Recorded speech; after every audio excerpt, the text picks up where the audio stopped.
Like one of the most uncomfortable experiences that you could have, and I might have mentioned the comfort challenges from Tim Ferriss has a book, 4 Hour Work Week, and I mentioned he has these comfort challenges in a past episode where you walk around, you walk around a city and you make eye contact with everyone for a whole day, and no matter what, you don't look away.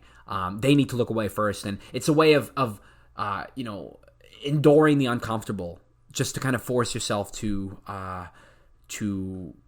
expose yourself, like expose your response therapy and psychology.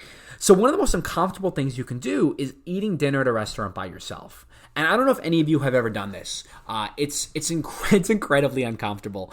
So you essentially, walk into a restaurant, and in French they'd say like, est-ce que vous voudriez manger ou emprunter? Do you want the food for here, eat here, or to go? And you say pour manger, une table pour une, and you're sitting there at a table by yourself. And I had this in Paris. The first 10-15 minutes of dining by yourself is freaky, and I'm kind of like calling back on the memory now. It's jarring. You get very self-conscious that everyone's watching and everyone's wondering, wow, does he not have any friends? Why is he sitting by himself? Is he a loser? Is something wrong with him? Does he have a disease? Does he smell? And you get very and that's normal. That's totally normal. And it's easy to pull out your phone and, kind of retreat into a virtual world.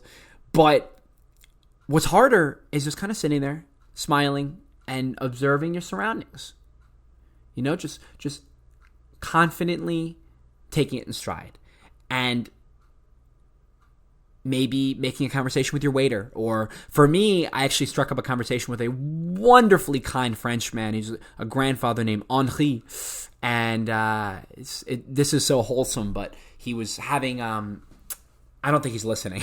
I didn't tell him about my podcast. We didn't really exchange information, but he was having a glass of, I think it was beer by himself, and I think he was trying to hit on this elderly woman, and she walked away, and he looked at me and kind of said something like, oh, c'est la vie, les femmes, or whatever. And so we kind of had a chuckle, and by the end of the conversation, I had told him that his son-in-law looked exactly like Andy Samberg, so he was sending pictures of Andy Samberg to his daughter, and we were we were just jovial, like cracking up. There's a German guy and his wife came over. It was a whole party.